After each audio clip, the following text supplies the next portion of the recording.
بسم اللہ الرحمن الرحیم۔ السلام علیکم ناظرین، بات یہ ہے کے ساتھ میں ہوں ہنا عادل۔ ناظرین، 14 مئی کو پنجاب میں الیکشن ناممکن ہے۔ الیکشن کمیشن نے اپنی درخواست میں سپریم کورٹ کو 4 اپریل کے فیصلے پر نظر ثانی کی اپیل کی ہے۔ یہ بھی کہا گیا ہے کہ الیکشن کی تاریخ دینا آئینی طور پر سپریم کورٹ کا اختیار نہیں ہے۔ پی ٹی آئی نے ایک ساتھ الیکشن کے حوالے سے جاری حکومت اور پی ٹی آئی کے مذاکرات کی رپورٹ بھی سپریم کورٹ میں جمع کروا دی ہے، اور کل شہباز شریف اپنے بڑے بھائی سے لندن میں 1-on-1 ملاقات کریں گے، جس کے بعد الیکشن کے حوالے سے کوئی بڑا فیصلہ سامنے آ سکتا ہے۔ کیا سپریم کورٹ 4 اپریل کے فیصلے پر نظر ثانی کرے گی؟ کیا 14 مئی کو الیکشن ابھی بھی ہو سکتے ہیں یا نہیں؟ عمران خان نے کیا شوکت خانم اسپتال سے اپنی جعلی میڈیکل رپورٹ بنوائی ہے؟ اور یوم آزادی صحافت پر صحافیوں کے لیے پاکستان کتنا خطرناک ملک بن چکا ہے؟ اس پر آج ہم بات کریں گے۔ ہمارے ساتھ موجود ہوں گے رضوان رضی صاحب، سلمان عابد صاحب، بریگیڈیئر ریٹائرڈ فاروق حمید صاحب، اور ہمیں جوائن کریں گے رضا رحمان صاحب۔ سب سے پہلے بات ہوگی سپریم کورٹ میں الیکشن کمیشن کی نظر ثانی اپیل پر۔ رضا رحمان صاحب، آپ سے آغاز کرتی ہوں۔ الیکشن کمیشن نے تو اپیل دائر کر دی ہے، اپنا جواب جمع کرا دیا ہے، تو کیا اب سپریم کورٹ اپنے فیصلے پر نظر ثانی کر سکتا ہے؟ اور اگر نہیں کرتا تو قانون کیا کہتا ہے کہ کس طرح کا فیصلہ پھر دیا جا سکتا ہے سپریم کورٹ کی جانب سے؟ جی السلام علیکم ہنا۔ دیکھیں یہ اپیل یہ ریویو فائل ہوا ہے under article 188 of the constitution, اور ان کا جو فیصلہ تھا یہ الیکشن کرانے کا اس کے اوپر فائل کیا ہے، اور اس میں انہوں نے یہ 2-3 آرگومنٹس لیے الیکشن کمیشن نے کہ یہ جو سپریم کورٹ نے جوڈیشل جو اوور ریچ کی ہے ان کو نہیں کرنی چاہیے تھی، جوڈیشل ریسٹرینٹ والی بات کی ہے، parent error on the face of record کی بات کی ہے۔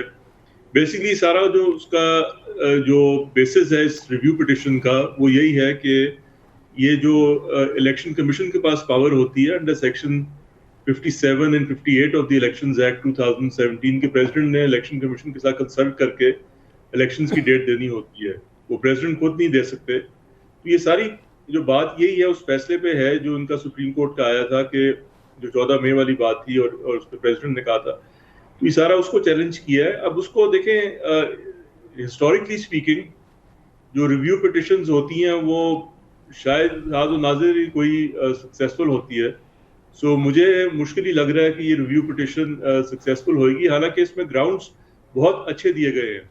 مطلب کہ جو ٹرائیکاٹمی آف پاورز کی بات کی گئی ہے، انہوں نے section 57-58 of the elections act کی بات کی ہے، article 175 sub article 2 of the constitution کی بات کی ہے کہ کورٹ کے پاس وہی پاورز ہوتی ہیں جو ان کے اندر کانسٹیٹیوشن اور لا ویسٹ کرتا ہے، اور انہوں نے یہی ایک قسم سے اس کو چیلنج کیا ہے سپریم کورٹ کی power to mandate the giving of the date of the elections. تو دیکھیں آگے کیا ہوتا ہے، لیکن جو میں آپ کو بتا رہا ہوں کہ امپیریکل ایویڈنس یہی ہے کہ یہ ریویوز نارملی سکسیڈ نہیں ہوتے unless there is a glaring error of law on the face of record۔ ٹھیک ہے، بالکل ٹھیک ہے۔ بریگیڈیئر صاحب، جیسے ابھی رضا رحمان صاحب نے بات کی ہے، الیکشن کمیشن نے اپنی درخواست میں یہ کہا ہے کہ ٹرائیکاٹمی آف پاورز کی بات کی گئی ہے الیکشن کمیشن کی جانب سے، اور اس نے کہا ہے کہ آئین جو ہے وہ بالکل تمام اداروں کے اختیارات کو واضح کرتا ہے، اور یہ کہا گیا ہے کہ انتخابات کی تاریخ دینے کی غلطی کو سپریم کورٹ جو ہے وہ درست کرے۔ کیا فیصلہ آ سکتا ہے اب سپریم کورٹ کی جانب سے؟ بسم اللہ الرحمن الرحیم، بہت شکریہ۔ یہ الیکشن کمیشن جو ہے، ان کے تو ریپ جو ہیں وہ کئی مرتبہ پہلے بھی اس پورے کیس میں سپریم کورٹ کے سامنے پیش ہوئے ہیں، along with جو اٹارنی جنرل ہیں جو گورنمنٹ کو ریپرزینٹ کر رہے ہیں۔ تو دیکھیں، ہمیں کوئی شک نہیں ہونا چاہیے، نہ حکومت کی مرضی ہے، انٹینشن ہے الیکشن کرنے کے۔ اب تو آپ 14 مئی کے آپ اکتوبر کو بھی رائٹ آف کر دیں، یہ تو معاملہ بڑا کلیئر ہو گیا کہ سپریم کورٹ اور نو سپریم کورٹ کوئی الیکشن انہوں نے نہیں کرانا، تو کوئی حکم نہیں ماننا۔ کانسٹیٹیوشنل وائلیشن ہو چکی ہے، آئین سپریم کورٹ کے آرڈر جو ہیں وہ وائلیٹ اور ڈیفائی ہو چکے ہیں۔ اب وقت ہے صرف سپریم کورٹ کا، میں یہ کہوں گا کہ ان کا وقت ہے، یہ وقت ان کے لیے ہے سر جھکانے کا نہیں، سر اٹھانے کا، اور وہ یہی ہے کہ آنے والی نسلیں اس سپریم کورٹ کو، اس چیف جسٹس صاحب کو یاد رکھیں کہ جناب ایسے وقت پہ جب پاکستان میں آئین اور قانون شکنی ہو رہی تھی اور سپریم کورٹ کو ڈیفائی کیا جا رہا تھا پارلیمنٹ کی طرف سے، یہ الیکشن کمیشن جیسے اداروں کی طرف سے، تو جناب